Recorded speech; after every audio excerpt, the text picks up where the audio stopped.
Ruhan sir, আপনি কি জানেন আমি আপনাকে রুহান স্যার কেন বলি? রুহান কেন বলি না? রোহান মুখটা গম্ভীর করে বলল। জানতে চাই না। এইটা জানেন আপনার বাকি স্টুডেন্টগুলো আপনাকে রুহান ভাইয়া বলে, আমি কেন বলি না? ফালতু প্রশ্নে আমার ইন্টারেস্ট নেই। সুপ্তি খানিকটা রেগে গিয়ে বলল। এইটা জানেন কাল আমার জন্মদিন? এখন জানলাম। জানলেন যখন তখন তো আরেকটা কথাও জেনে নিন। হুম, বলো। কাল আপনি আমায় পড়াতে আসবেন না। কেন আসবো না? তোমার বাবা তো আমায় পার্টিতে ইনভাইট করেছে। আপনি আসবেন না কারণ কাল পার্টিতে আমার হবু বর থাকবে। আমি চাই না আপনি সেখানে থাকুন। বুঝতে পেরেছেন? কথাটা শুনে রোহান ছলছল চোখে তাকায় সুপ্তির দিকে। সে মেয়েটাকে বুঝতে পারে না, কখন মিথ্যা বলে আর কখন সত্যি বলে সে তাও জানে না। রোহানকে তাকিয়ে থাকতে দেখে সুপ্তি বলল। এমন ড্যাব ড্যাব করে তাকিয়ে থাকবেন না। আমি প্রদর্শনীর পণ্য না যে আপনি প্রদর্শন করবেন। রোহান থতমত খেয়ে নিচের দিকে চোখ নামিয়ে নেয়। মিনিট পর সুপ্তি আবার বলল। মনে করে কোনো গিফট পাঠাবেন না জানো। আপনার গিফটের বইগুলো বিরক্ত লাগে আমার। কোনো রোমান্টিক উপন্যাস পাঠাতে পারেন না? আপনার প্রবন্ধগুলো পড়লেই আমার বমি আসে।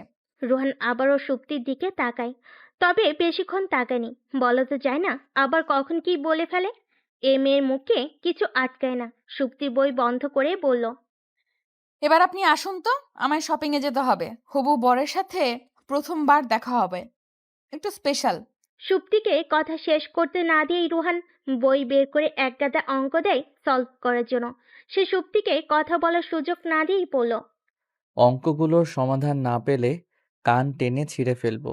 সে তোমার বিয়ে হোক বা বাচ্চা হোক। কথাটা বলেই হনহন করে চলে যায় রোহান। সুপ্তির আড়ালে গিয়ে আবার সে পেছন ফিরে দেখে সে দাঁত দিয়ে ঠোঁট কামড়ে আছে। রুহান বুঝতে পারেনি সুপ্তি রাগ আটকানোর চেষ্টা করছে নাকি কান্না। যদি কান্না হয়ে থাকে তবে বেশ হয়েছে, কাঁদুক সে। হবু বরের সামনে স্পেশাল ভাবে সাজতে হবে কেন? সে কি ফিল্মের কোনো ডিরেক্টর যে নায়িকা বাছাই করতে আসছে? আবার সেটা তাকে কেন বলতে হবে? সিঁড়ি দিয়ে নামার সময় সুপ্তির বাবার সাথে দেখা হয় রুহানের। সুপ্তির বাবা মুখে খুশির ঝলক নিয়ে বলেন। কাল কিন্তু তাড়াতাড়ি চলে এসো কেমন? জানোই তো, শক্তির জন্মদিনের পার্টি। জি আঙ্কেল। রুহান বাড়ি থেকে বেরিয়ে মহা ফ্যাসাদে পড়ল পার্টিতে যাবে কিনা। একদিকে সুপ্তির বারণ, অন্যদিকে তার বাবার রিকোয়েস্ট। ভাবার জন্য মাথাটা ফ্রেশ থাকা দরকার। তাই সে মোড়ের দোকান থেকে ধোয়া ওঠা এক কাপ গরম চা খেয়ে নেয়। রাত প্রায় 11:30। সুপ্তি সাদের কার্নিশে দাঁড়িয়ে আছে। না, আত্মহত্যা করার জন্য নয়। যদি একটু আগে ভেবেছিল তাই করবে, তবে এখন এসব ভূত মাথা থেকে চলে গেছে। সে আত্মহত্যা করবে না। কেন করবে? কার জন্য করবে? রোহান স্যারের জন্য। কে রোহান স্যার? শুধুমাত্র গৃহ শিক্ষক, আর কিচ্ছু না। একদমই কিচ্ছু না। অনেক জ্বালিয়েছে এই ছোকরা, আর জ্বালাতে পারবে না। এখন তার সময় এসে গেছে। সে জ্বলবে এবার। সুপ্তি তাকে জ্বালিয়ে পুড়িয়ে ছারখার করে দিবে। ছারখার করার জন্য সুপ্তি রুহানের ফোন নাম্বার ডায়াল করে। একবার রিং হতেই রুহান ফোন ধরে ঝাড়ি দিয়ে বলল। বেয়াদব মেয়ে, এত রাতে স্যারের ঘুমে ডিস্টার্ব করছো? আপনিও এতদিন করতেন? করতেন মানে? মানে এখন করার জন্য অন্য কেউ চলে এসেছে। আচ্ছা, আপনি আমার হবু বরের ছবি দেখবেন? আল্লাহ, কি চেহারা মাইরি! দেখলে মনে হয় মিত্র স্যারের রূপকথার গল্প থেকে রাজকুমার উঠে এসেছে। সুপ্তি বাকি কথাটুকু শেষ করার সুযোগ পায়নি। ফোনটা টুট করে কেটে দেয় রোহান। সুপ্তি আবারও ফোন করে। এবার সাথে সাথে ফোন রিসিভ হয়নি। কয়েকবার রিং হওয়ার পরই পিক করে রোহান। সে আবারও ঝাঁঝালো গলায় বলে। সমস্যা কি ভাই? কিছু না আপু। সুপ্তি উত্তরে রোহানের দাঁতের কটমট শব্দ বেশ শুনতে পাচ্ছে সে। রোহানের দাঁতের কটমট শব্দ তার কানে ভোরের পাখির কিচিমিচির শব্দ হয়ে বাজছে। খুব বেশি এনজয় করছে সুপ্তি। সে সে আরো রাগিয়ে দেওয়ার জন্য বলল। রুহান স্যার, শুনতে পাচ্ছেন? না, আমার কানে তুলা লাগানো তো। তুলা লাগানো থাকুক আর যাই থাকুক, আমার ভয়েস আপনার কানে তুলা কেন, পাথর ভেদ করেও পৌঁছাবে। প্যান প্যান না করে ফোন কেন দিয়েছো সেটা বলো। সুপ্তি মিনমিন করে বলল। আপনাকে জ্বালাতে। কি বললে? বলেছি আমাকে কোন রঙের শাড়িতে ভালো লাগবে। আসলে কাল প্রণয় মানে আমার হবু বর আসবে তো, তাই শুনেছি মেয়েদের শাড়ি পরলে নাকি অপ্সরা লাগে। তাই প্রণয়ের সামনে শাড়ি পরেই যাব। প্রথমবার তার সাথে দেখা বলে কথা। একটু বলুন না প্লিজ। রুহান খট করে ফোনটা কেটে দিয়ে গট করেই বন্ধ করে দেয়। তার ইচ্ছে করছে মেয়েটাকে দাঁতের মাঝখানে রেখে কুটকুট করে চিবোতে। শাড়ি পরবে সে? শাড়ি পরাচ্ছি শাড়ি। রাতে বেশ ভালোভাবে ঘুম হলো সুপ্তির। বহুদিন পর সে এত ভালো ঘুমিয়েছে। তার এত ভালো ঘুমানোর কারণ হলো রুহান। সে জানে আজ রাতে রুহান ঘুমোতে পারবে না। আহ, কি শান্তি লাগছে সুপ্তির। এতদিন সে ঘুমোতে পারেনি, আজ রুহানও ঘুমাতে পারবে না। সুপ্তির ঘুম ভাঙে অনেক মানুষের চিল্লাচিল্লিতে। তার হইচই মোটেও ভালো লাগে না, কিন্তু আজ ভীষণ ভালো লাগছে। সে ফুরফুরে মেজাজে ঘুম থেকে উঠে গোসল সেরে নেয়। আলমারি থেকে লাল রঙের শাড়িটা বের করে সে। লাল রং তার বড্ড অপছন্দের। শুধুমাত্র রুহান স্যারের জন্য সে লাল শাড়ি পরবে। রুহান যদিও ভেবেছিল সে আসবে না, কিন্তু সুপ্তির হবু বরের কথা ভাবতেই সে এক প্রকার দৌড়ে চলে এলো। বাড়িতে ঢুকতেই সুপ্তির বাবার সামনে পড়ে সে। সুপ্তির বাবা মুচকি হেসে বললেন। জানতাম তুমি তাড়াতাড়ি আসবে। রুহান ভুরু কুঁচকে বলল। মানে? না মানে, শুক্তি বলল তুমি আসবে না। রুহান খানিকটা হেসে এদিক ওদিক তাকায়। সুপ্তির বাবা রুহানের কাঁধে হাত রাখতে সে চমকে উঠে ওনার দিকে তাকায়। উনি মুচকি হেসে বললেন। শুক্তি ওর রুমে তৈরি হচ্ছে। সুপ্তি 2 ঘন্টা যাবৎ চেষ্টা করে শেষমেশ শাড়িটা পরেই ফেলল, কিন্তু দুর্ভাগ্যের বিষয় সে শাড়িটা পরতে না পরতেই হুড়মুড় করে রুহান এসে শাড়ির কুচি ধরাম করে খুলে ফেলে। সুপ্তি রুহানকে দেখেই একরাশ বিরক্তি নিয়ে দেখিয়ে বলল।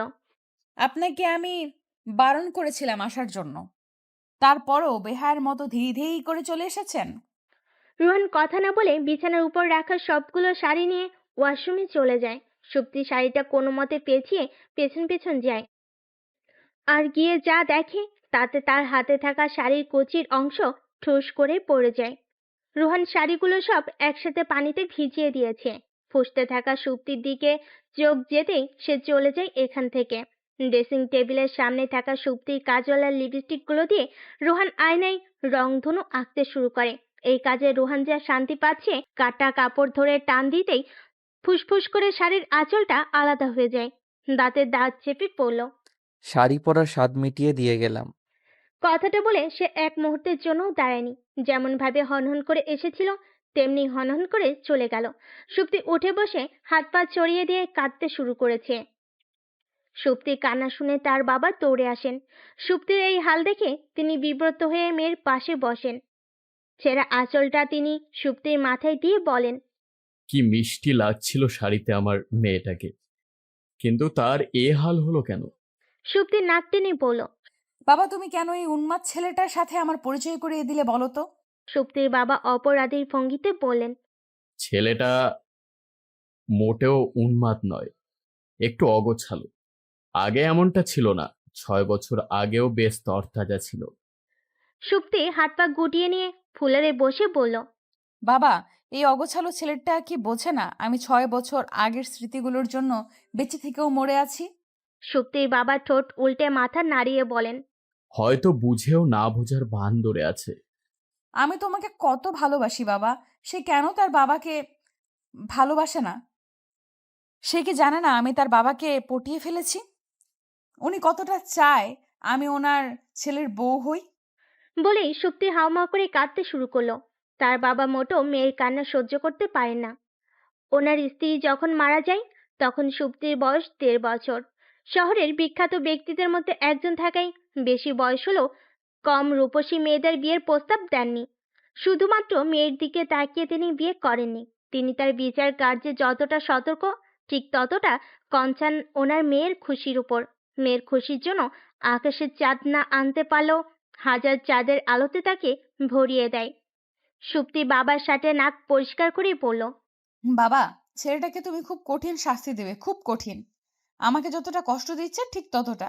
মেয়ের কথাই তিনি মাথা নাড়ায়। বরাবরের মতোই সুপ্তির এবারের জন্মদিনটাও তার কাছে মৃত্যুদিন মনে হলো। কবে সে জন্মদিনটা জন্মদিন হিসাবে মনে করতে পারবে সে জানে না। তবে এবারে সে ভীষণ খুশি। রাতে যখন দাদির কাছে জন্মদিনের গিফট হিসাবে দাদু দাদির প্রেমের গল্প শুনতে গিয়েছে, তখন দাদি দারুণ একটা বুদ্ধি বের করে দিয়েছেন। দাদু যখন দাদিকে প্রেমের প্রস্তাব দিয়েছিলেন তখন কেউ মেনে নেননি দাদুর বাড়ি থেকে। তখন নাকি দাদু দাদিদের বাড়ি চলে গিয়েছিলেন। যতক্ষণ না বিয়ে না হয়েছিল ততক্ষণ তিনি নড়েননি ওই বাড়ি থেকে। সেও তাই করবে, চলে যাবে রোহান স্যারের বাড়ি। কিন্তু রোহান স্যার তো বাড়ি থাকে না। তাহলে তাহলে কি সে রোহান স্যারের ফ্ল্যাটে চলে যাবে? যদি জায়গা না দেয় তখন কি হবে? দিবে না কেন? দিতে হবে তাকে জায়গা। আর না দিলে ওনাকে তুলে আশ্রয় ফেলে দেবে সে। কিন্তু এত জোর পাবে কোথায়?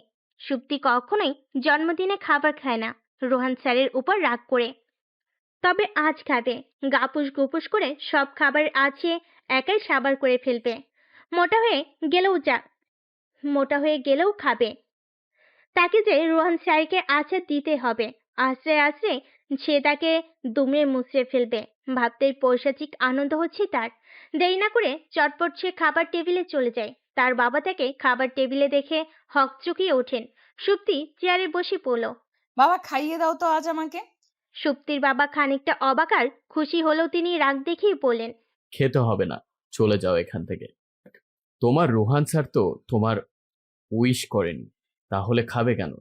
সুপ্তি কাঁদো কাঁদো সুরে বলল, এত খিদে পেয়েছিল তাই তুমি আমাকে খাইয়ে দিলে না বাবা? আমি কি তোমার সব খাবার খেয়ে ফেলতাম নাকি? নাকি আমাকে খাওয়াতে গিয়ে তুমি ফতুর হয়ে যেতে? কথাগুলো বলে সুপ্তি অভিমান করে চলে যাওয়ার জন্য ওঠে। তার বাবা তাকে এক ঝটকায় চেয়ারে বসিয়ে খাবার বাড়েন আর বলেন, এত বড় মেয়ে হয়েছে আর এখনো নাকি আমায় খাইয়ে দিতে হবে। ন্যাকামিগুলো আমাকেই পায় দেখানোর জন্য। সুপ্তির বাবা রাগান্বিত কণ্ঠে কথাগুলো বলো, ওনার চোখে মুখে খুশির ঝিলিক। খুশিতে ওনার চোখ দুটো ঝলমল করছে। ওনার চোখের সাথে এখন হীরাকে রাখা হলে নিঃসন্দেহে ওনার চোখ দুটোকেই সবার নজর কাড়বে। তার একটা কারণও আছে। মানুষ যখন মন থেকে খুশি হয় তখন তার ভিতরের সুন্দর মানুষটাকে দেখা যায়। ওনার এত খুশি হওয়ার কারণ হলো সুপ্তি। মেয়েটা যখন বুঝতে শিখেছে তখন থেকেই সে কারোর হাতে খায় না।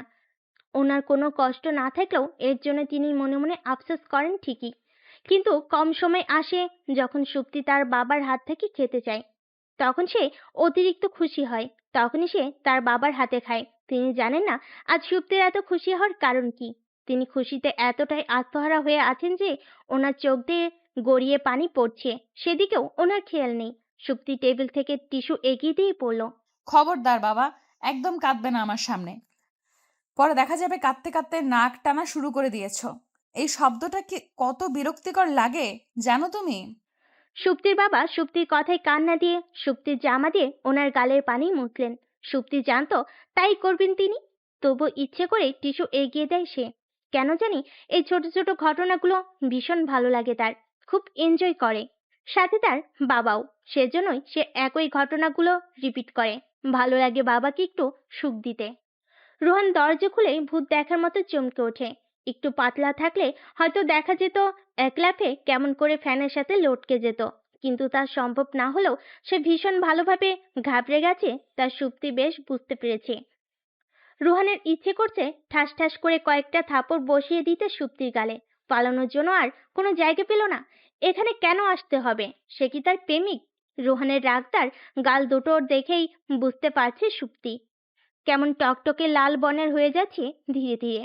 রোহান সুপ্তির হাত ধরে টানতে টানতে দরজার সামনে নিয়ে যায়। দরজার দিকে আঙ্গুল দেখিয়ে বলল, কোনো রকম কথা না বলে চলে যাবে এখান থেকে।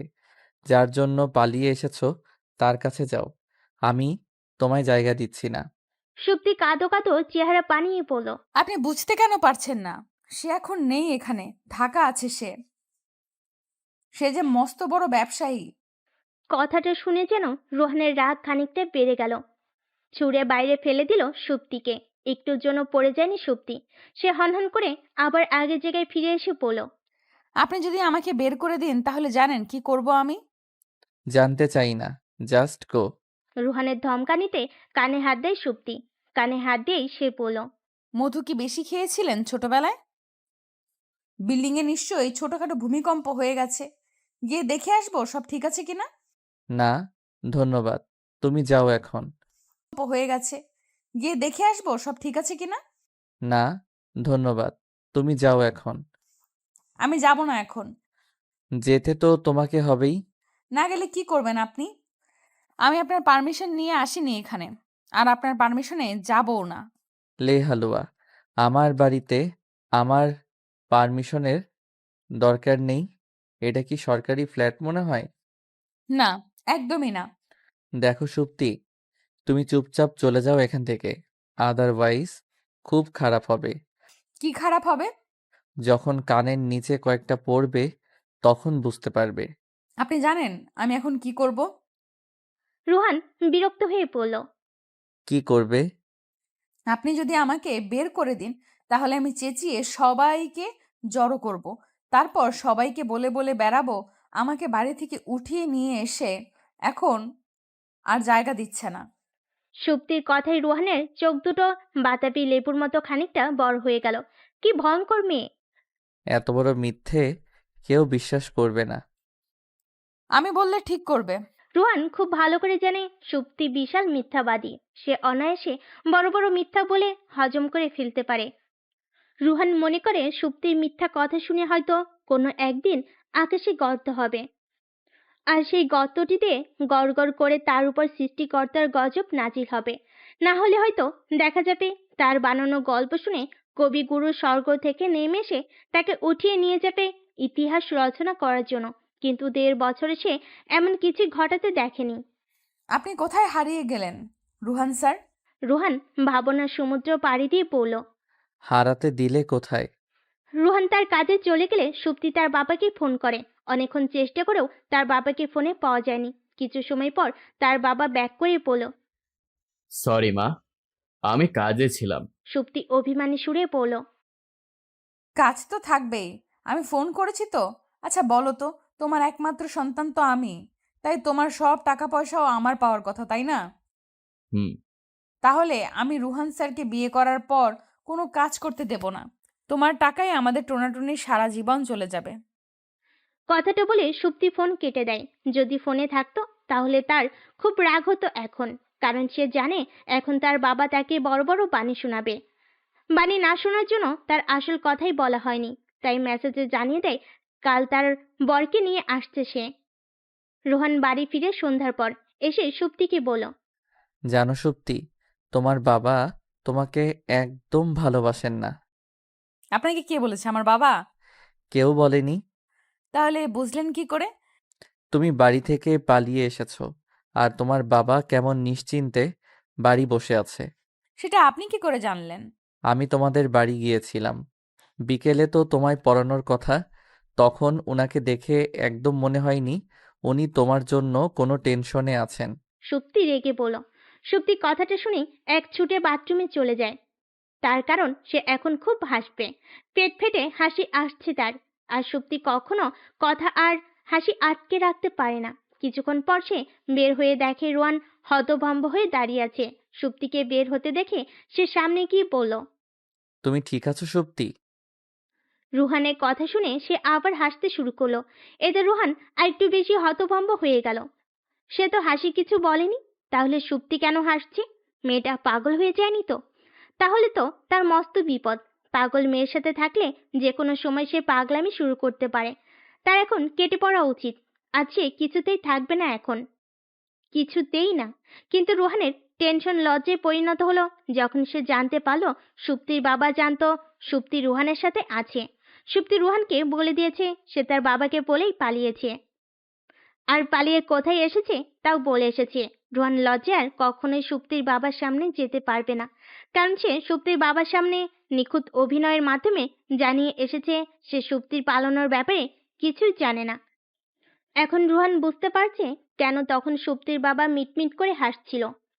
সুপ্তির করা পরিকল্পনায় ঠান্ডা পানি ঢেলে রুহান চলে গেল রেডিও স্টেশনে। সুপ্তির মাথায় ছিল না যে আজ বৃহস্পতিবার।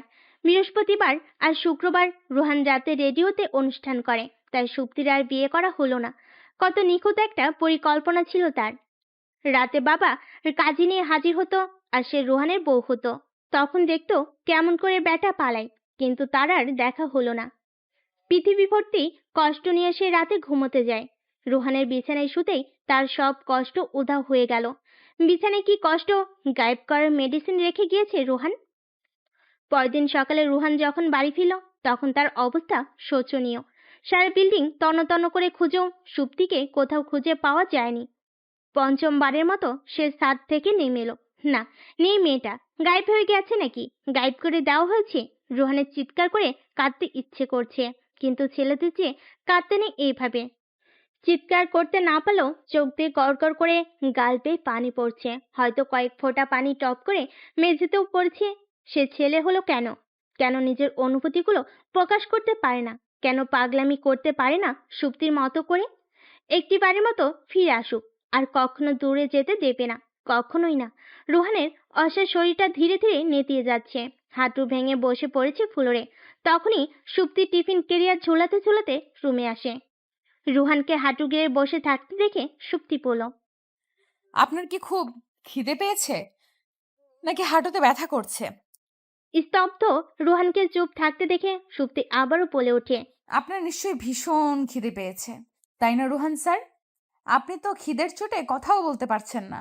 সুপ্তি একটা প্লেটে টিফিন কেরিয়ার থেকে খাবার ঢালছে আর বলছে, আপনার দাঁতে প্রবলেম নেই তো, নাকি আপনারও আপনার বাবার মতো কৃত্রিম দাঁত? বলে সুপ্তি হাসতে হাসতে গড়াগড়ি খাচ্ছে। রুহান যে তীক্ষ্ণ দৃষ্টিতে তার দিকে তাকিয়ে আছে সেদিকে খেয়ালই নেই সুপ্তি। কিছুক্ষণ পর সুপ্তি হাসি থামিয়ে বলল, জানেন রুহান স্যার, আমি আমার বাবার জন্য গরুর মাংসের তরকারি নিয়ে গিয়েছিলাম।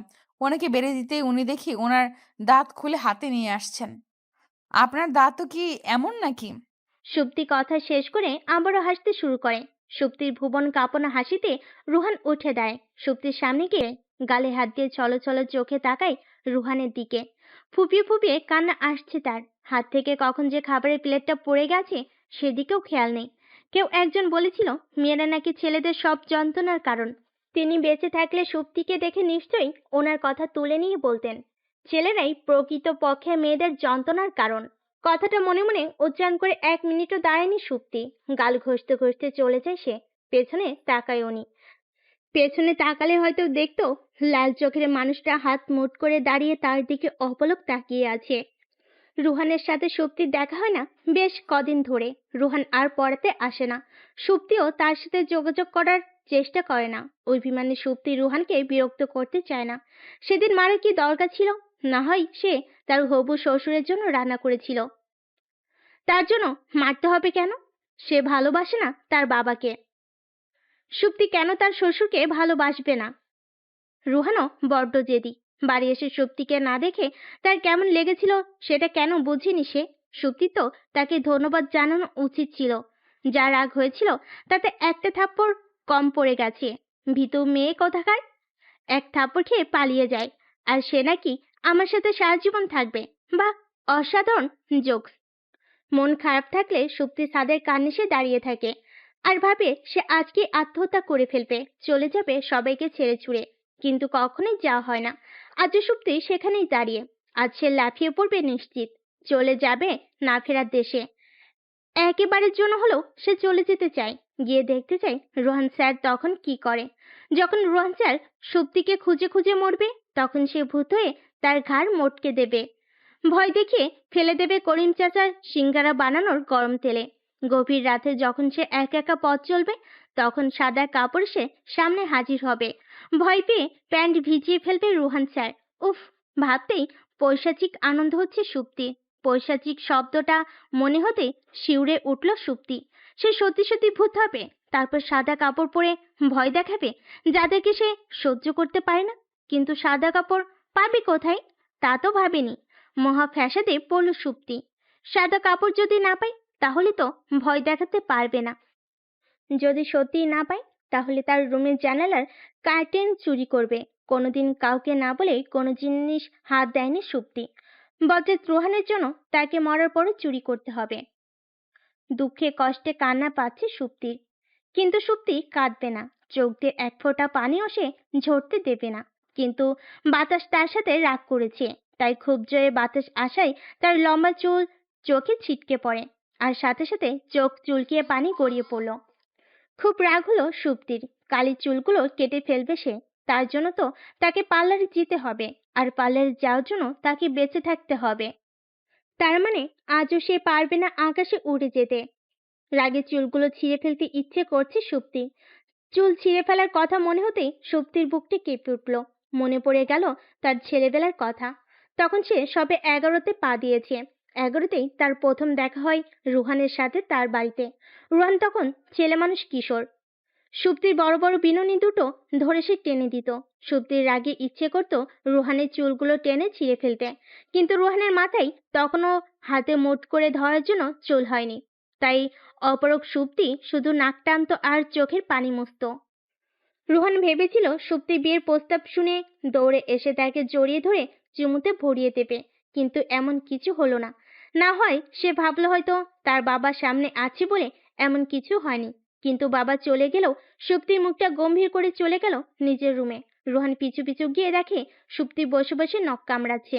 রোহান দরজার সামনে দাঁড়িয়ে আছে, বুঝতে পারছে না সে আসবে কিনা। সুপ্তি একবার দরজার দিকে তাকিয়ে চোখ ফিরিয়ে নিচের কাজে মনোনিবেশ করে। রোহান ভেবেছিল হয়তো সুপ্তি তাকে আসতে বলবে, কিন্তু বলেনি। অগত্যা রোহান নিজেই রুমে চলে আসে। রুমে ঢুকতে না ঢুকতেই সুপ্তি বলল। যখন জানেন আসবেন তখন ফর্মালিটির কি দরকার? রোহান থতমত খেয়ে গেল। মেয়েটা এমন কেন? যখন তখন ঘাবড়ে দেয় তাকে। রোহান কিছুটা সময় নিয়ে বলল। সেদিন বলেছিলে বিয়েতে শাড়ি পরার কথা, শাড়ির রঙের কথা। তো বিয়েতে সাদা রঙের শাড়ি পরবে, রংটা খুব সফট, ভালো লাগবে তোমাকে। আমি তো বিয়ে করছি না। কথাটা শুনে রোহানের ইচ্ছে করছে অট্ট হাসিতে ফেটে পড়তে। যে মেয়ে তাকে বিয়ে করবে বলে তার বাবাকে কনভিন্স করেছে, ব্রিলিয়ান্ট স্টুডেন্ট হয়েও তাকে টিউটর রেখেছে, সে কিনা আজ বলছে বিয়ে করবে না। তার তো হাসাই উচিত, কিন্তু সে হাসবে না, কারণ সুপ্তি মুখটা গম্ভীর করে রেখেছে। এখন যদি সে হাসে তাহলে নির্ঘাত সুপ্তি বেঁকে যাবে। তখন সুপ্তিকে সোজা করা তার দ্বারা সম্ভব নয়। সুপ্তি রোহানের দিকে তাকিয়ে বিরক্ত হয়ে পড়ল। দাঁড়িয়ে আছেন কেন? বললাম তো বিয়েটা করব না। এবার রোহান খানিকটা ভড়কে গেল। সুপ্তি কি সত্যি সত্যি তাকে বিয়ে করবে না? অভিমানে সুপ্তি কি পাথর হয়ে গেছে? সে কি রোহানকে আর ভালোবাসে না? কেন বাসবে না? বাসতে হবে। সে তো এতদিন অপেক্ষা করেছিল তার একটা ভালো চাকরির জন্য। আজ যখন সে বাংলাদেশ আর্মিতে চাকরি পেয়েছে, তখন বিয়ে করতে সমস্যা কোথায়? রোহান খানিকটা রেগে বলল।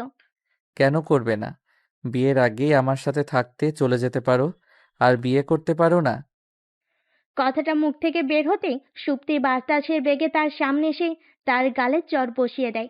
রোহন ভাবছে সে হয়তো দিবা স্বপ্ন দেখছে, কিন্তু তার গাল গরম হয়ে গেছে, মনে হচ্ছে আগুন বের হচ্ছে। রোহানের ইচ্ছে করছে সেই আগুন থেকে হাতে উত্তাপ নিতে, কিন্তু লজ্জে সে গালে হাত দিতেই পারলো না। এত জোরে থাপ্পড় সেই স্কুলের টিচারের হাতেও খায়নি, আর এখন স্টুডেন্টের হাতে খেতে হচ্ছে। ভাবতেই তার গায়ের লোম দাঁড়িয়ে উঠছে।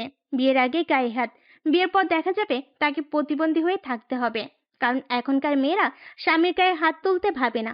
আর এই মেয়ে বিয়ের আগেই না হয় সুপ্তি তাকে ভালোবাসে, অধিকার আছে তার উপর, আদর করে দু চারটা দিতেই পারে, কিন্তু সে তো সুপ্তির টিচারও। রোহানের গাল টকটকে লাল হয়ে আছে। সুপ্তি জানে আজ রাগে তার গাল লাল হয়নি। সুপ্তি সুযোগে আজ তাকে বুঝাবে। সুপ্তি সুযোগে আজ তাকে বুঝাবে। সে রোহানকে টেনে বিছানায় বসায়, তারপর সেও বসে পড়ে বলল। জানেন আমার কি ইচ্ছে? আমি জানি আপনি জানেন না, তাই না? রোহান হতভম্ব হয়ে তাকিয়ে আছে সুপ্তির দিকে। আছে অন্য সুপ্তিকে দেখেছে।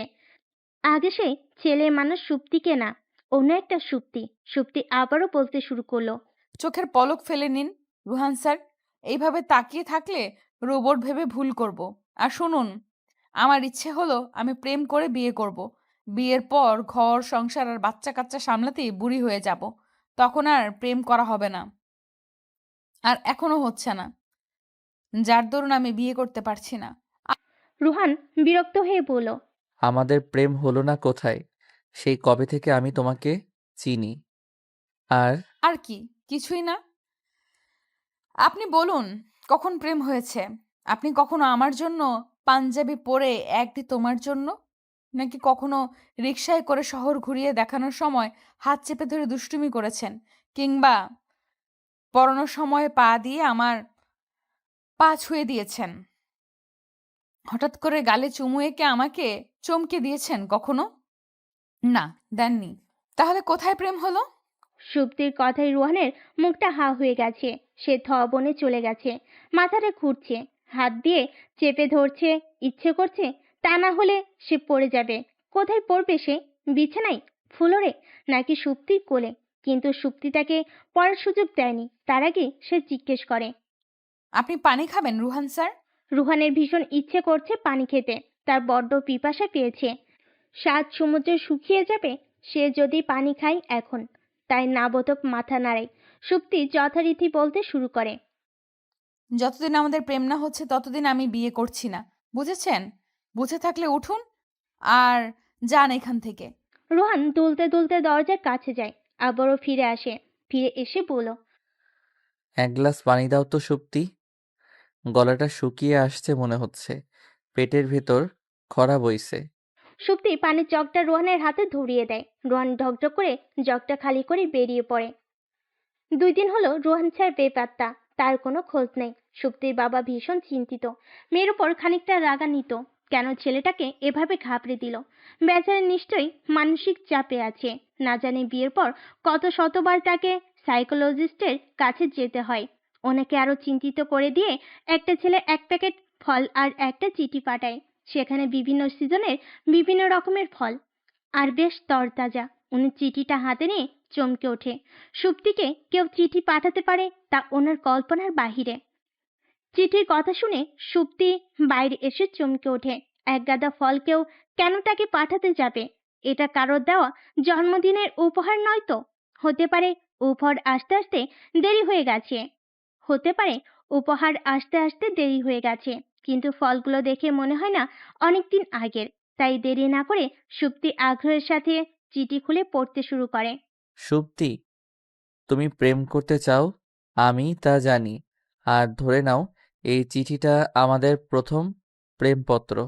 সেদিন তুমি আমার গালে থাপ্পড় মেরেছিলে, মনে আছে তোমার? তোমার থাপ্পড়ে আমি খুব অবাক হলাম। কারণটা জানো কি? থাপ্পড়টা আমার একদম লাগেনি। তোমার শরীরে শক্তি খুব কম।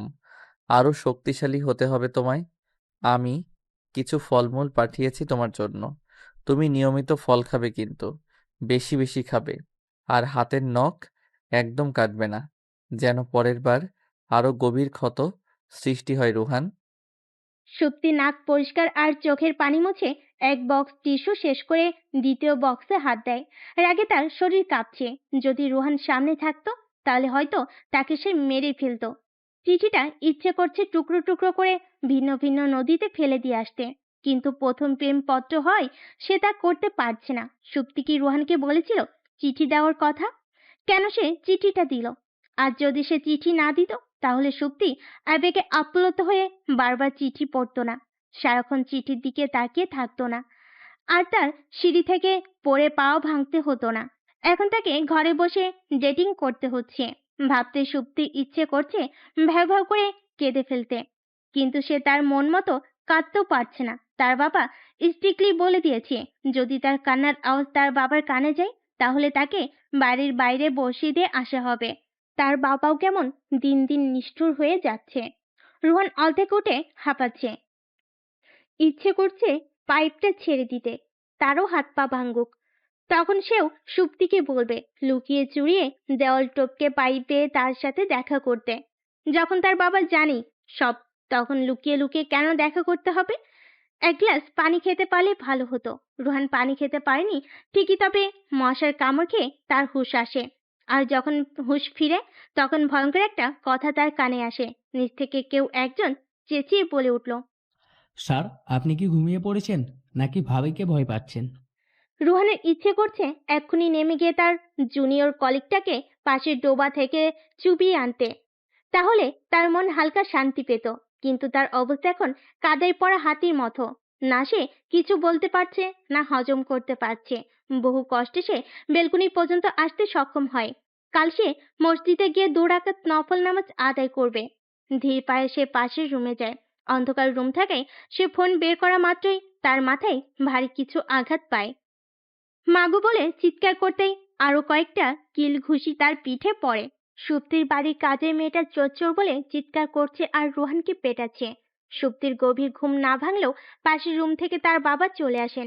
লাইট অন করে রোহানকে দেখে কাজের মেয়েটার হাত থেকে পেন্সিল বক্সটা ঠুস করে ফ্লোরে পড়ে যায়। সবার চিল্লাচিল্লিতে সুপ্তির ঘুম না ভাঙলেও এবার তার ঘুমটা ভেঙে যায়। সে হকচকিয়ে জিজ্ঞেস করে, কি হয়েছে? এখানে মানুষ কেন এত? আপনি কি করছেন এত রাতে রুহান স্যার? সুপ্তির কথায় রোহানের ইচ্ছে করছে দ্য স্টারি নাইট পেন্ডিং এর দেওয়ালটাই মিশে যেতে, তবে রাগে না লজ্জায় তার জানা নেই। রোহান শুধু নিষ্পাপ শিশুদের মতো তাকিয়ে আছে সুপ্তির দিকে। সুপ্তির বাবা বিরক্ত হয়ে তানুকে বললেন, এত বছর ধরে কাজ করেও তুই রুহানকে চিনতে পারলি না, ছেলেটাকে চোর চোর বলে গালি দিচ্ছিস। তানু মুখটা বিজ্ঞদের মতো করে বলল, মাইরি কইতেছি জজ সাহেব, তিনি এমনি লাফাইয়া নামছে, আমি তো মনে করছিলাম বুঝি কোনো চোর আয়া পড়ছে। সুপ্তির বাবা তানুর কথায় আরো বিরক্ত হলেন। তিনি মেয়েটাকে সহস্রবার সঠিক ভাষায় কথা বলতে বললেও মেয়েটা বলবে না। তিনি মেয়েটাকে সহস্রবার সঠিক ভাষায় কথা বলতে বললেও মেয়েটা বলবে না। এই মেয়ের জন্য তিনি অনেক জায়গায় অপমানিত হয়েছেন। তানুর থেকে তিনি মাইরি কথা শুনতে শুনতে একবার কোর্টে পর্যন্ত বলে ফেলেছিলেন। এরপর থেকে টানা 3 মাস তিনি তানুকে বাক্যকরণ শিখিয়েছিলেন, তবুও মেয়েটা ঠিকভাবে বলতে পারে না। তিনি রোহানের অপরও আজ বিরক্ত বোধ করছেন। ছেলেটার মাথা হয়তো সুপ্তির সাথে থেকে থেকে ড্যামেজ হয়ে গেছে, না হলে কেউ অনুমতি থাকা সত্ত্বেও কেন চুরি করে বাড়ি আসবে। সুপ্তির বাবা আর টানু চলে গেলে সুপ্তি ঠোঁট দুটো প্রসারিত করে বলল, আমি খুব খুশি হয়েছি রুহান স্যার, আপনি সত্যি সত্যি আমার জন্য এত পরিশ্রম করেছেন।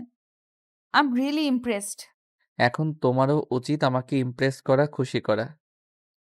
কি করে করি বলুন তো? আপনি আমার জন্য কোনো উপহার আনেননি।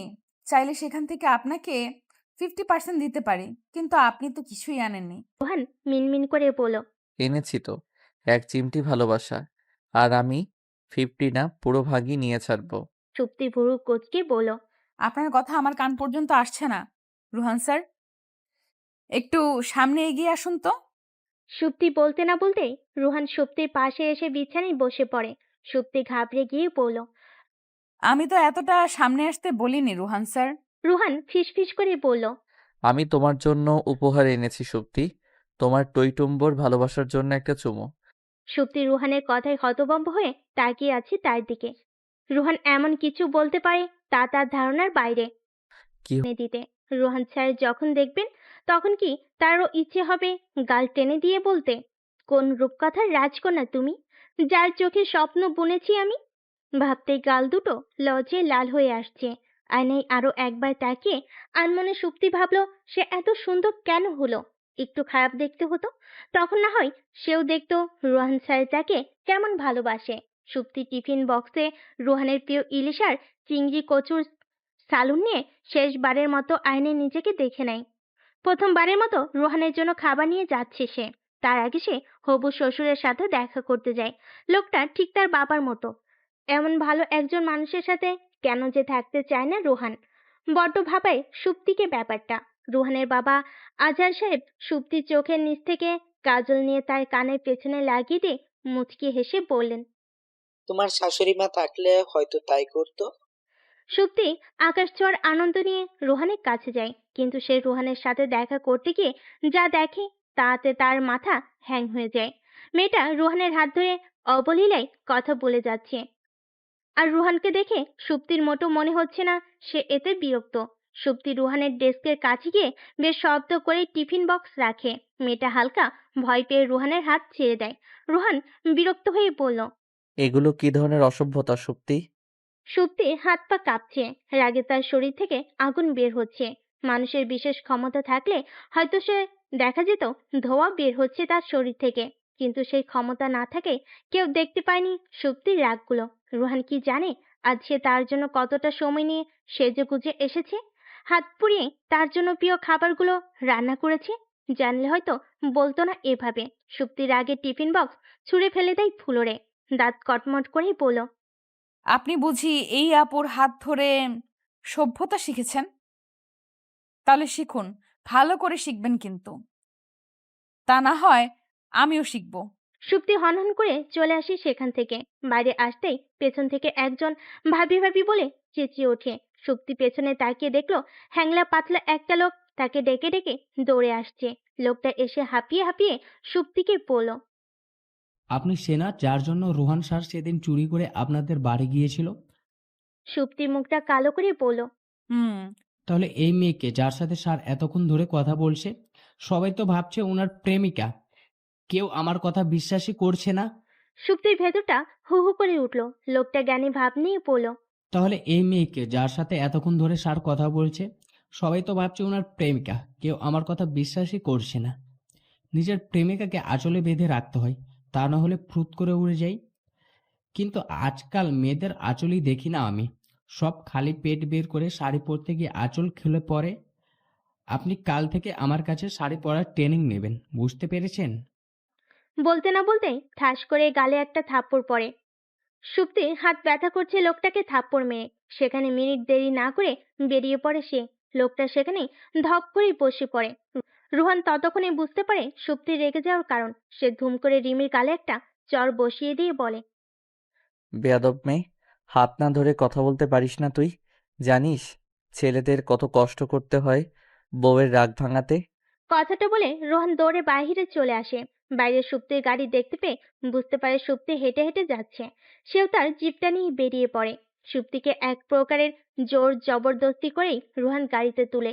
সুপ্তি রেগে রুহানের হাতে কামড়ও বসিয়ে দেয়। তাতে রুহানের হাতে রক্ত জমে নীলচে হয়ে যায়। কিন্তু সুপ্তি যেতে পারেনি। রুহান বিরক্ত হয়ে বলল, নিজেকে রাক্ষসী প্রমাণ করার কি দরকার ছিল? আমি তো তা জানি। সুপ্তির এবার ভ্যাও ভ্যাও করে কান্না আসছে। সে কত সুন্দর করে সেজেছে, আর রুহান তাকে পরি না বলে রাক্ষসী বলতে পারলো। আবেগী কণ্ঠে সুপ্তি বলল, রুহান স্যার, আপনি দেখেছেন আমি আজ শাড়ি পরেছি? চোখ যখন আছে তখন তো নিশ্চয়ই দেখেছি। ব্যর্থ সুপ্তি শেষমেশ বলেই ফেল। বললেন না তো কেমন লাগছে আমাকে? রুহান গাড়ি থামিয়ে সুপ্তিকে আপাদমস্তক দেখে বলল, সাধারণ মানুষই তো লাগছে। দুটো হাত, দুটো চোখ, দুটো কান, দুটো নাক, সরি, একটা নাক, সব ঠিকঠাকই আছে। ভিন্ন প্রাণী মোটেও লাগছে না, বা অন্যরকম লাগার জন্য নতুন অঙ্গ গজায়নি। সুপ্তি কাঁদো কাঁদো চেহারা বানিয়ে বলল। আপনি খুব খারাপ রুহান স্যার, খুব খারাপ। Thank you. সুপ্তি রাগ, বিরক্ত আর কান্না মিশ্রিত সুরে বলল, কোথায় নিয়ে যাচ্ছেন আমাকে? যাব না আমি আপনার সাথে। রেপ করতে নিয়ে যাচ্ছি না, খুনও করতে নিয়ে যাচ্ছি না। খুন তো আমি কবেই হয়ে গেছি রুহান স্যার, আর আপনি খুব বাজে একটা খুনি। যাব না আমি আপনার সাথে। সুপ্তি মনে মনে বলল। সুপ্তি নেমে যেতে চাইলে তার আঁচলের সাথে রুহান নিজের হাত আটকে দেয়। রুহান সুপ্তিকে নিয়ে বাড়ির রাস্তা ধরে। সুপ্তি মনে মনে ভেবে রেখেছে সে বাড়ি গিয়ে শপিং এ যাবে, আর সবচেয়ে ভালো হেয়ার অয়েল কিনে আনবে। আর যখন তার চুল খুব বড় হবে, তখন সে তার চুল দিয়ে বেঁধে ফেলবে রুহানকে। চাইলে সুপ্তি রুহানকে আঁচলে বাঁধতে পারত, কিন্তু শাড়ি সে নিজেই সামলাতে পারে না। কিন্তু কি করে রুহানকে আঁচলে বাঁধবে? তাই সে এই পদক্ষেপ গ্রহণ করবে। 3 বছর রিলেশনের পর কোনো মেয়ে যদি বিয়ে করতে না চায়, তাহলে যে কারোরই ইচ্ছে করবে ঠাস ঠাস করে কয়েকটা থাপ্পড় বসিয়ে দিতে। কিন্তু রুহানের মোটেও থাপ্পড় মারতে ইচ্ছে করছে না। তার ইচ্ছে করছে সুপ্তিকে আছে দিয়ে 3 হাত মাটির নিচে পুঁতে দিতে। 3 বছর আগে সেই সুপ্তিকে বিয়ের প্রস্তাব দিয়েছিল। সুপ্তির প্রেম করার ইচ্ছা পূরণের জন্য সে 3টে বছর সুপ্তির প্রেম নামক অত্যাচার সহ্য করেছে। এখন যখন বিয়ে করতে বলা হয়েছে, তখনও সে বিয়ে করবে না। বিয়ে না করার জন্য সুপ্তির কাছে যুক্তিও আছে। তবে রুহানের কাছে সুপ্তির দেওয়া যুক্তিগুলো ফালতু বই কিছু না। সুপ্তির বিয়ে না করার প্রথম কারণ রুহানের চাকরি। স্বভাবতই মেয়েরা চায় তাদের স্বামীর খুব ভালো চাকরি থাকবে। রুহানের চাকরিটা নিঃসন্দেহে ভালো, তবে সুপ্তির কাছে এই চাকরিটাই অত্যন্ত জঘন্য। রুহানের কাজের জন্য সে সুপ্তিকে সময় দিতে পারবে না, যা সুপ্তি সহ্য করতে পারবে না। পরে দেখা যাবে রুহান যেমন তার বাবাকে ছেড়ে চলে এসেছে, তার বাবা তাকে সময় দিতে পারেনি বলে, তেমনি সুপ্তিকেও চলে যেতে হবে। কিন্তু রুহানের পক্ষে চাকরি ছাড়া সম্ভব নয়। সে 3 বছরে তার কাজে অভাবনীয় ডেভেলপ করেছে। আর দ্বিতীয় কারণ হলো সুপ্তির শ্বশুর আর ননদ ছাড়া বিয়ে করবে না। সে যখন বিয়ের পর বাবার বাড়ি থেকে চলে যাবে, তখন তার আরেকটা বাবা চাই, অর্থাৎ শ্বশুর বাবা। যেটা রুহান চাইলে সম্ভব, কিন্তু অসম্ভব হলো সুপ্তিকে ননদ দেওয়া। সুপ্তি জানে রুহানের বোন নেই, তবুও তার ননদ চাই। বিয়ের পর সময় কাটানোর জন্য তার পার্টনার হিসাবে ননদ খুব ভালো কাজে আসবে। রুহানের মাথা ধরে গেছে সুপ্তিকে বোঝাতে গিয়ে। 1.5 ঘন্টা ধরে সে এক জায়গায় বসে একটা বিষয় সুপ্তিকে বোঝানোর চেষ্টা করে যাচ্ছে, কিন্তু সুপ্তি তার কথায় কান দিচ্ছে না। কখনো ফোনে গেমস খেলছে তো কখনো কাজ গোলে শহরের বাইরেটা দেখছে। এনে রুহান 6 মগ কফি শেষ করেছে। শেষমেশ সে চুপ মেরে যায়। তার গলা দিয়ে আর আওয়াজ বের হচ্ছে না। নিজেকে বড় কোনো পলিটিশিয়ান আপনার বলা নিশ্চয়ই শেষ, তাই না রোহান স্যার? তাহলে আমায় একবার ডাক্তারের কাছে যেতে হবে। কথা বলে বলে আমার কান খারাপ করে দিয়েছেন আপনি। রোহান দীর্ঘশ্বাস নিয়ে বলল, হুম, চলো পৌঁছে দেই তোমাকে। আর এটা হয়তো আমাদের শেষ দেখা। যেহেতু তুমি আমাকে বিয়ে করবে না, তো রিলেশন রেখে কি হবে বলো? রোহানের কথা শুনে সুপ্তি খানিকটা চুপ থেকে ধুম করে হেসে ওঠে। রোহান কিছুটা ঘাবড়ে যায়। সুপ্তির হাসির শব্দে আশপাশের মানুষগুলো ড্যাব ড্যাব করে তাকিয়ে আছে। সেদিকে সুপ্তির খেয়াল নেই। সে হাসতে হাসতে গড়িয়ে পড়ছে। রোহান ভুরু কুঁচকে তাকায় সুপ্তির দিকে। এভাবে হাসা কি বলল সে? সুপ্তির হাসি দেখে মনে হচ্ছে সে বিরাট কোনো জোকারের সাথে কথা বলছে বা তার জোকস শুনছে। সুপ্তি হাসি না থামিয়েই বলল, আচ্ছা রোহান স্যার, আমি বাড়ি যাব। আপনি শেষবারের মতো আমাকে বাড়ি পৌঁছে দিন তো। রোহান মুখটা ছোট করে বলল, হুম, চলো। হুমায়ুন স্যার বলেছিলেন পৃথিবীর সবচেয়ে সুন্দর পতাকা নাকি বাতাসে ওড়া মেয়েদের চুল। রোহানের কাছে কথাটা এতদিন হাস্যকর মনে হলো, আজ সে কথাটা উপলব্ধি করতে পারছে। সুপ্তিকে অমায়িক সুন্দর লাগছে আজ। ব্রেকআপের সময় প্রত্যেক মেয়েকেই অমায়িক লাগে, সেজন্য কি সুপ্তিকে এত সুন্দর লাগছে? সুপ্তি মিটমিট করে হাসছে। মাঝে মাঝে আবার হাসির অস্বাভাবিক শব্দ আসছে। হাসির শব্দটা রোহানের বুকে ধপধপ করে হাতুড়ি পেটাচ্ছে, কিন্তু হাতুড়ি মারার শব্দটা সুপ্তির কানে আসছে না। সে আপন মনে হেসেই চলেছে। সুপ্তি খুব ভালো করে জানে রোহান মরে গেলেও সুপ্তি ছাড়া অন্য কাউকে ভাবতে পারবে না। বেচারা সুপ্তিকে রাজি করানোর জন্য কত বড় মিথ্যাই না বলো। যখন 2-4 ঘন্টা কথা হবে না, তখনই দেখা যাবে ফোন করবে সরি বলার জন্য। ফোন করে না পেলে তৎক্ষণিক চলে আসবে বাড়িতে। সুপ্তি বাড়ি এসে দেখে তার বাবা সোফায় বসে খবরের কাগজ উল্টাচ্ছেন। টেবিলের চায়ের কাপে ভেজা বিস্কিট ভেঙে পড়ে আছে, যার মানে হলো তিনি সুপ্তির ফেরার অপেক্ষা করছিলেন। সুপ্তি আর মোড়া দিয়ে বলল, আমি কি একটু সময় পেতে পারি ফ্রেশ হওয়ার জন্য? অবশ্যই না। সুপ্তি সোফায় বসে চায়ের কাপ হাতে নিয়ে চুমুক দেয়। মুখ উল্টে বলল, ঠান্ডা চা? এক কাপ গরম চা করে দাও তো বাবা। অনেক দিন হলো তোমার হাতে চা খাওয়া হয় না। তানু বাগানে পানি দিচ্ছে। সুপ্তির বাবার কথাই সুপ্তি বেশ বুঝতে পারছে তিনি খুব সিরিয়াস কিছু নিয়ে আলোচনা করবেন, হয়তো সুপ্তির বিরুদ্ধে। যার কারণে আগে থেকেই তিনি প্রস্তুতি নিচ্ছেন। সুপ্তি ঘাড়ে হাত দিয়ে দুপাশে মাথা নাড়িয়ে পড়ল। যা বলার একটু তাড়াতাড়ি বলো, ক্লান্ত লাগছে ভীষণ। ঘুমাতে চাচ্ছি আমি। সুপ্তির বাবা খবরের কাগজ টি টেবিলে রেখে গাম্ভীর্য নিয়ে বলেন। তুমি আর এ বাড়িতে থাকবে না, শক্তি। সুপ্তি ভুরুকুচকে জিজ্ঞেস করে, কেন? তুমি কি নতুন করে বিয়ে করার স্বপ্ন দেখছো নাকি? আমাকে না তাড়িয়ে তাকে কি আনতে পারছো না? সুপ্তির বাবা হতভম্ব হয়ে তাকিয়ে আছে মেয়ের দিকে। মেয়েটার মুখে কিছুই আটকায় না। সুপ্তি নিয়ম মেনে স্বাভাবিক হয়ে বসে আছে। রোহানের চাকরির পর থেকে তাকে বিয়ে দেওয়ার জন্য তার বাবা উঠে পড়ে লেগে আছেন। সুপ্তির বাবা চায়ের কাপ নিয়ে চুমুক দেন। তিনি বুঝতে পারেননি চাটা আসলে ঠান্ডা ছিল। এক চুমুকে কাপ খালি করে তিনি বললেন, তোমাকে আমি সিরিয়াসলি বলছি, তুমি আর থাকতে পারবে না এখানে। শ্বশুর বাড়ি তোমায় নিশ্চয়ই। কথা শেষ করার আগেই সুপ্তি দাঁড়িয়ে পড়ে। তার মুখ রাগে জ্বলছে। সুপার পাওয়ার চশমা থাকলে দেখা যেত আগুন কিভাবে দাউ দাউ করে জ্বলছে। সুপ্তি রেগে বলল, ঠিক আছে মিস্টার চৌধুরী, থাকবো না আমি আপনার বাড়ি। আজই চলে যাব। সুপ্তি হনহন করে তার রুমে চলে যায়। কিছুক্ষণ পর একটা হ্যান্ডব্যাগ নিয়ে নেমে এসে তার বাবার সামনে রাখে। ব্যাগ খুলে তার ভেতরে জিনিসপত্র বের করে। সেখানে একটা বার্থডে কার্ড আর কিছু প্রসাধনী থাকে। আর একটা প্যাকেট থেকে কিছু টাকা বের করে জোরে জোরে গুনতে থাকে। হিসেব করে দেখে মোট 6,580 টাকা। টাকাগুলো ব্যাগে রেখে দিয়ে বলল, আপনার দেওয়া কোনো জিনিসই আমি নিইনি। কসমেটিক্স গুলো বন্ধুদের থেকে পাওয়া গিফট। আর এই পর্যন্ত যতগুলো সরকারি বই পেয়েছি তা বিক্রির টাকাগুলো সাথে যাচ্ছে শুধু। সত্যি ভাঙতি টাকাগুলো অর্থাৎ 580 টাকা তার বাবার দিকে এগিয়ে দিয়ে বলল, যে কাপড়গুলো গায়ে আছে তাও তার দাম পরিশোধ করে দিয়ে যাচ্ছি। নিন ধরুন। সুপ্তির বাবা টাকাগুলো নিয়ে মুখের হাসি রেখা টেনে বলল। আলহামদুলিল্লাহ, অন্তত কিছু টাকা তো পেতাম। সুপ্তি ঠোঁট ফুলিয়ে ব্যাগ হাতে নিয়ে চলে যায় বাড়ি থেকে। রাস্তায় বেরিয়ে নিজেকে সন্ন্যাসিনী লাগছে। তারা যেমন এক বস্তে বাড়ি থেকে বের হয়, সেও কেমন এক বলতে বের হয়েছে। তো এখন কোনো বাবার মাজারে যাবে, সেখানে সেটেল হবে। সুপ্তির বাবার মাথায় আকাশ ভেঙে পড়ল যখন তিনি জানতে পারলেন সুপ্তি রোহানের কাছে যায়নি। অস্থির হয়ে তিনি সারা বাড়ি পায়চারি করছেন, বারবার উঁকি দিয়ে দেখছেন এই বুঝি মেয়েটা এলো। বিকেল পেরিয়ে সন্ধ্যা হলে তিনি হাত পা ছেড়ে কান্না শুরু করে দিয়েছেন। রোহান সুপ্তির জানা শোনা সব জায়গায় খোঁজ নিয়েছে, কোথাও পাওয়া যায়নি তাকে। সুপ্তির বাবা একটু পরপর নাক টানছেন আর রোহানের দিকে তাকাচ্ছেন। ছেলেটার এক পায়ের প্যান্ট হাঁটুর নিচে, আরেক পায়ের প্যান্ট গোড়ালির ওপর। সেও রীতিমতো দাঁতের নখ কাটছে আর পায়চারি করছে। উস্কো চুলে তাকে এখন পাগল মনে হচ্ছে সুপ্তির বাবার কাছে। ওনার ইচ্ছে করছে ফোন নিয়ে একটা ছবি তুলে রাখতে, পরে সুপ্তিকেই দেখিয়ে খুব করে হাসা যেত। কিন্তু ওনার শরীরটা উঠতে চাইছে না। ক্লান্ত হয়ে একসময় ওনার চোখ দুটো বুজে আসে। রোহন আবারও তার গাড়ি নিয়ে ছুটে চলে সুপ্তির খোঁজে।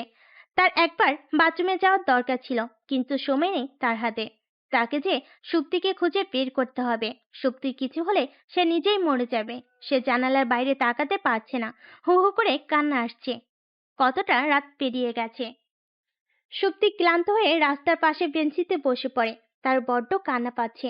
না, বাড়ি থেকে বের করে দেওয়ার জন্য নয়, রুহানের কথা মনে পড়ার জন্যও নয়। তার কান্না পাচ্ছে তার ব্যক্তিগত সম্পদগুলোর জন্য, আলমারি ভরা জামা কাপড়গুলোর জন্য, জন্মদিনে বাবার দেওয়া দামি পারফিউমগুলোর জন্য, বিশেষ মানুষের দেওয়া ঘড়িটার জন্য, তার সাজানো গোছানো ঘরটার জন্য। তার চোখের অশ্রুগুলো বাঁধ ভেঙে গড়িয়ে পড়তে চাইছে, কিন্তু তার অশ্রু ঝরার আগেই সে একটা মেয়েলি কণ্ঠ শুনতে পায়। সামনে তাকিয়ে দেখে মেয়েটা হিংস্র চোখে তাকিয়ে আছে তার দিকে। মেঘের গর্জনে মেয়েটা বলল, এই যে মহারানী, এটা আমার জায়গা, ভালো করে যদি নিজের রাস্তা ধরেন। রাস্তা কখনো নিজের হয় না, হয় সরকারের নয়তো সৃষ্টিকর্তার। মেয়েটা ভুরকুচকে তাকায় সুপ্তির দিকে। তার চোখে প্রশ্ন, আতঙ্ক আর ক্ষোভ প্রকাশ পাচ্ছে। মেয়েটাকে এভাবে তাকিয়ে থাকতে দেখে সুপ্তি দুঃখী সুরে বলল, তোমাকেও কি বাড়ি থেকে তাকিয়ে আছে তার দিকে। মেঘের গর্জনে মেয়েটা বলল, এই যে মহারানী, এটা আমার জায়গা, ভালো করে যদি নিজের রাস্তা ধরেন। রাস্তা কখনো নিজের হয় না, হয় সরকারের নয়তো সৃষ্টিকর্তার। মেয়েটা ভুরকুচকে তাকায় সুপ্তির দিকে। তার চোখে প্রশ্ন, আতঙ্ক আর ক্ষোভ প্রকাশ পাচ্ছে। মেয়েটাকে এভাবে তাকিয়ে থাকতে দেখে সুপ্তি দুঃখী সুরে বলল, তোমাকেও কি বাড়ি থেকে বের করে দেওয়া হয়েছে? মেয়েটা দীর্ঘশ্বাস নিয়ে বেঞ্চের অপর পাশে বসে। হাতের ব্যাগ থেকে একটা আয়না বের করে নিজেকে দেখতে দেখতে বলল, হুম, করেই তো দিয়েছি। সৎ মায়ের সংসারে কখনো অবাকিতে জায়গা হয় না। আমার নাম সুপ্তি। মেয়েটা মুখ কুচকে বলল, নাম জিজ্ঞেস করিনি আমি। কেউ নাম বললে নিজের নামও তাকে বলতে হয়, এটা ভদ্রতা। আমি নাম বললাম কখন? বললেই তো অভাগী। হুম, আসলেই তো অভাগী আমার নাম। তো তুমি কি রাস্তায় রাস্তায় ঘোরো? আমিও ঘুরবো।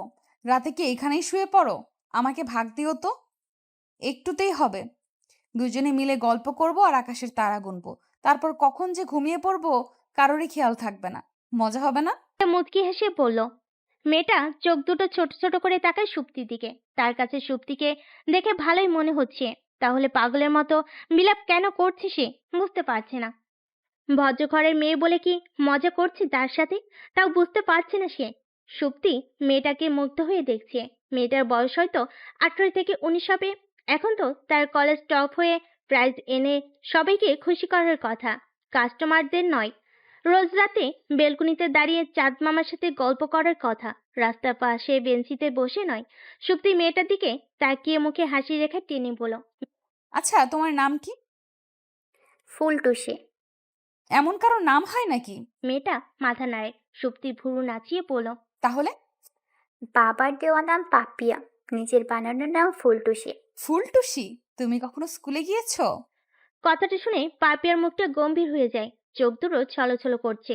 ছলো চোখে তাকে বড্ড মায়াবী লাগছে সুপ্তির কাছে।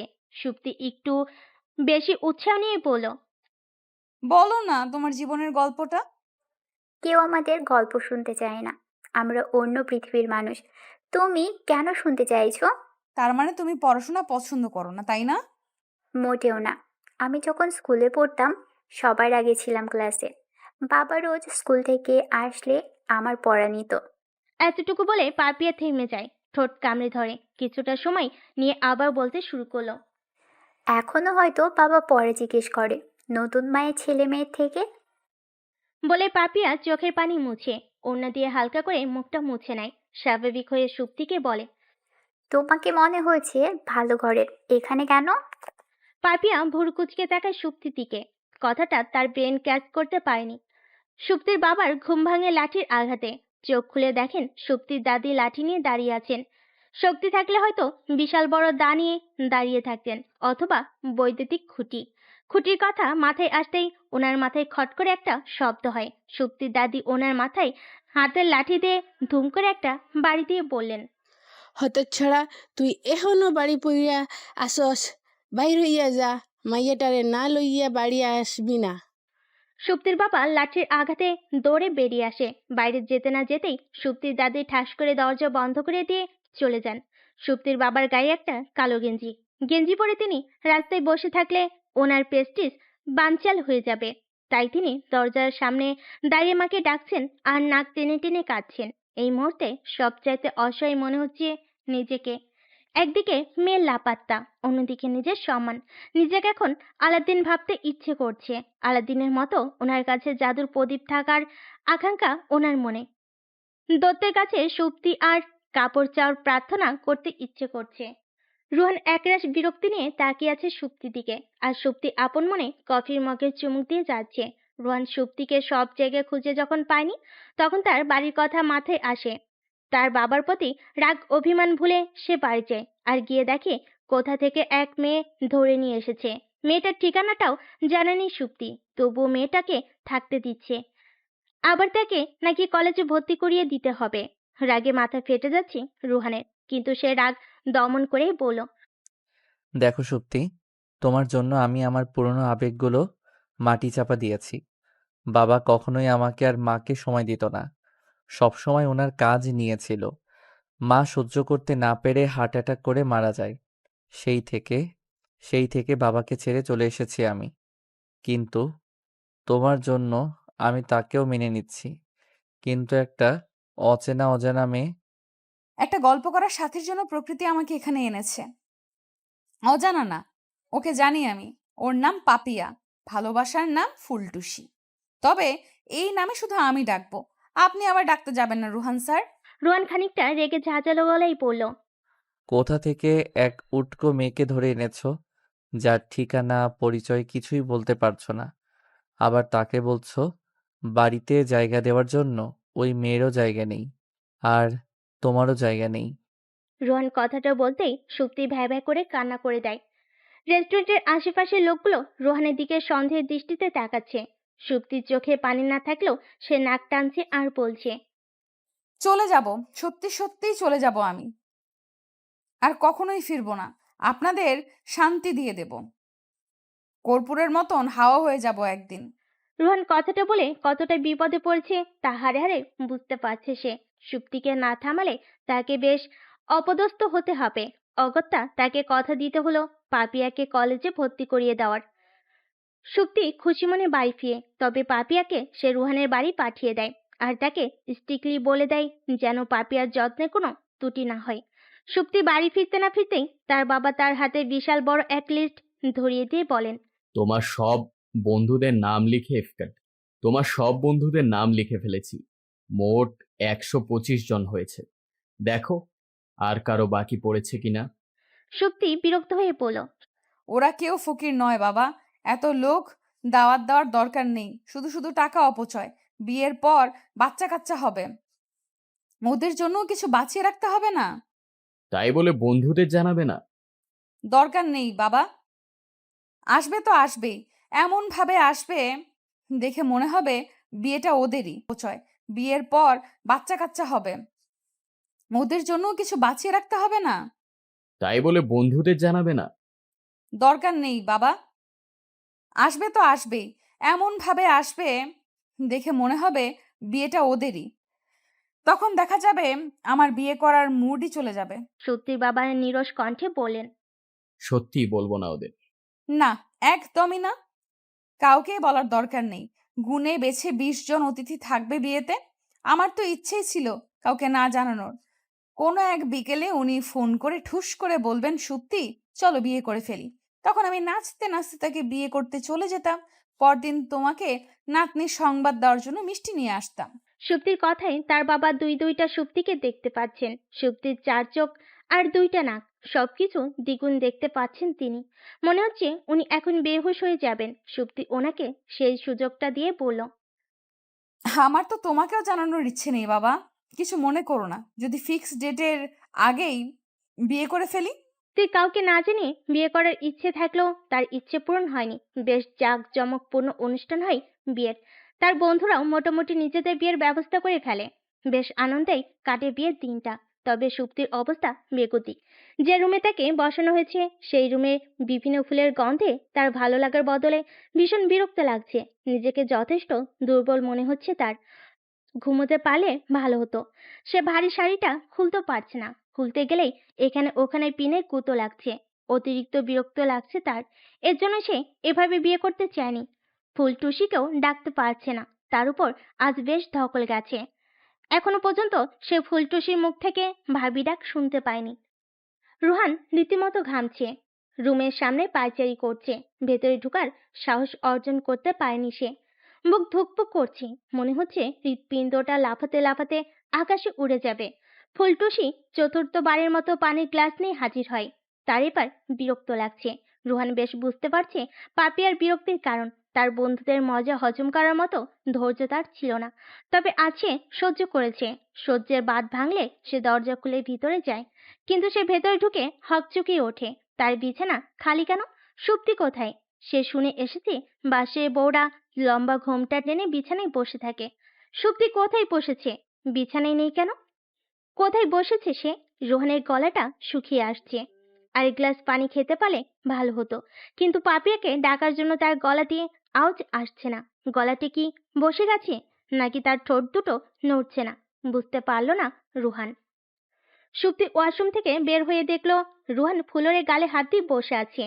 সুপ্তিকে দেখে রুহান দ্রুত দাঁড়িয়ে যায়। নিজেকে পৃথিবীর সবচেয়ে বোকা মনে হচ্ছে রুহানের। যেহেতু রুমে নেই, তাহলে নিশ্চয়ই ওয়াশরুমে ছিল। আর সে না খুঁজেই হাল ছেড়ে দিল। সুপ্তি ভুরু কুঁচকে রুহানের দিকে তাকিয়ে জিজ্ঞেস করে, বিছানা ভালো লাগছে না? ফ্লোরে বসে আছেন কেন? রুহানের কাছে সুপ্তিকে আজ বড্ড রহস্যময় মনে হচ্ছে। আর নিজেকে মনে হচ্ছে বড্ড বোকা।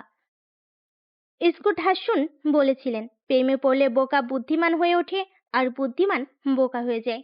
তার জীবনে আজ এই উক্তির প্রয়োগ হচ্ছে। সুপ্তি নিঃসন্দেহে ভীষণ বোকা মেয়ে ছিল।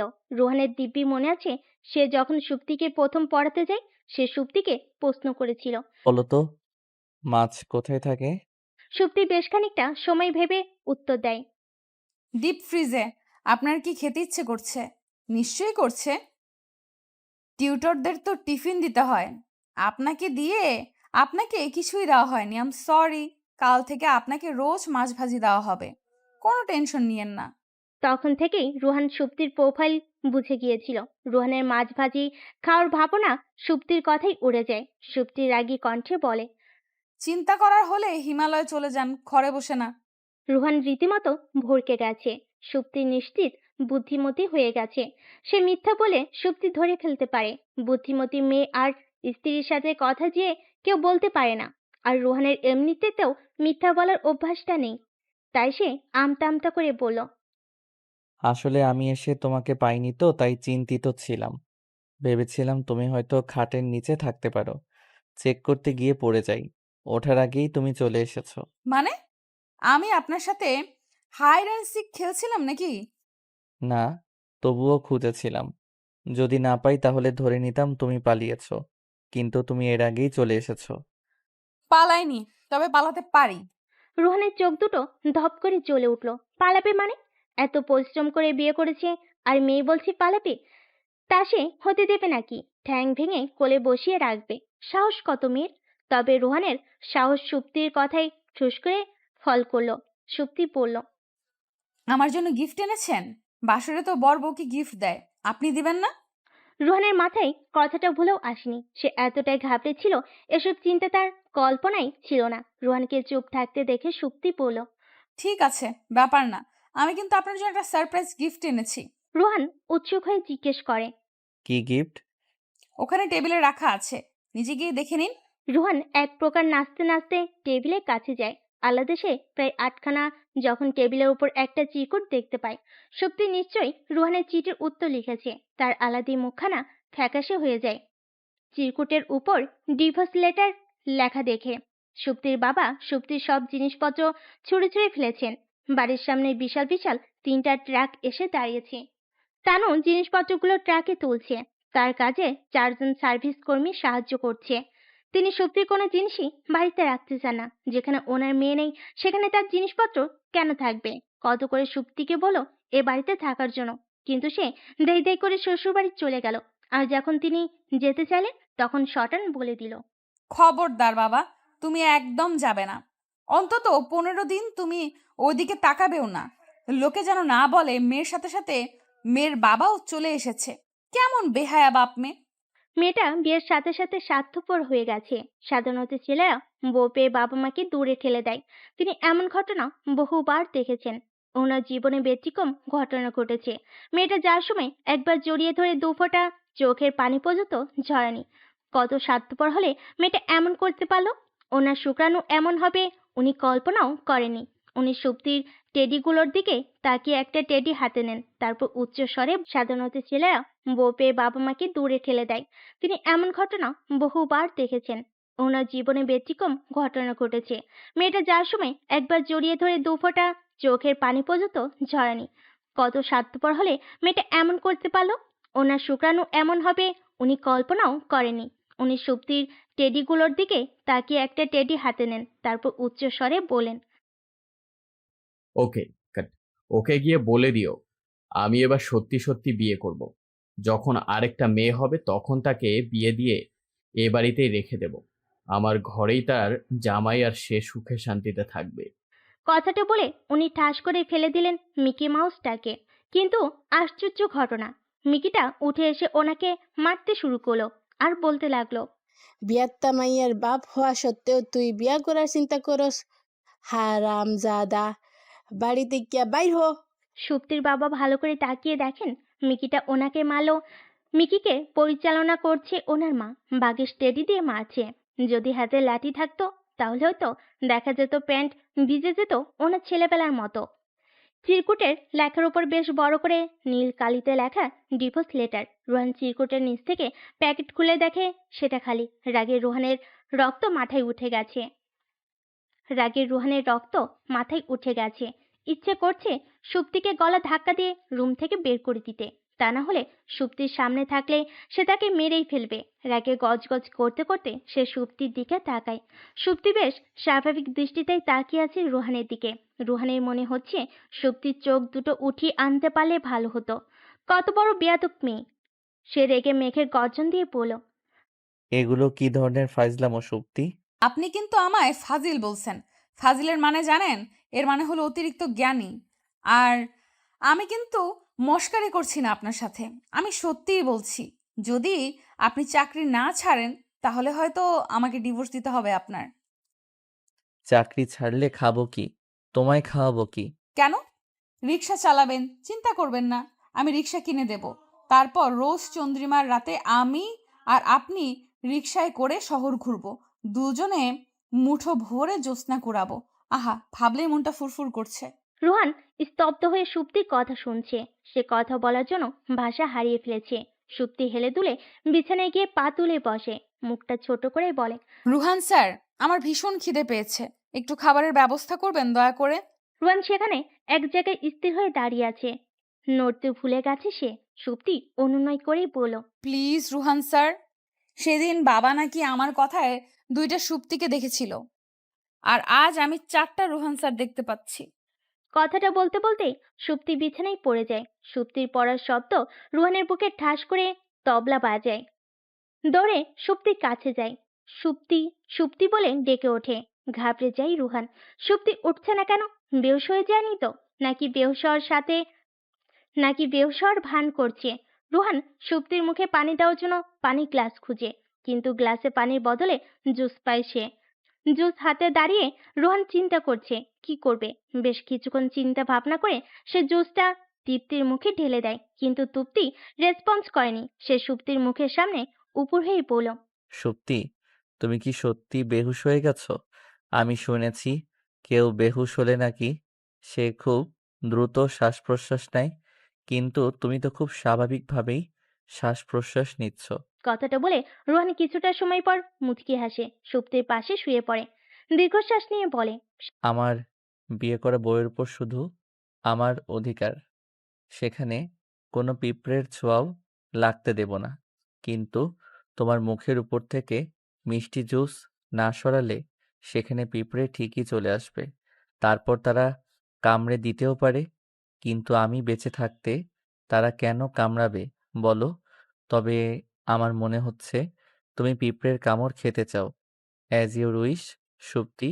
সেদিন সুপ্তির মুখের জুস পিঁপড়ে খেয়েছিল, তবে পিঁপড়েটা ভীষণ বড় ছিল, মানুষের মতো দেখতে একটা পিঁপড়ে। পরবর্তীতে সুপ্তির কোনো ইচ্ছেই পূরণ হয়নি, রোহানের সাথে রিকশায় করে জ্যোৎস্না কুড়ানোর হয়নি রোহানের সাথে রিকশায় করে জ্যোৎস্না কুড়ানোও হয়নি। রোহান চাকরিটা ছাড়েনি, বরং সে ডেভেলপ করে। সুপ্তির বাবা 3 বছরে প্রায় 2 বছরই সুপ্তির শ্বশুরবাড়ি কাটায়, যার শাস্তি স্বরূপ তিনি প্রতি 3 মাসে রোহানের ছুটির ব্যবস্থা করে তাদের ঘুরতে পাঠাতে হয়। সুপ্তিকে কেউ ভাবিও বলে না।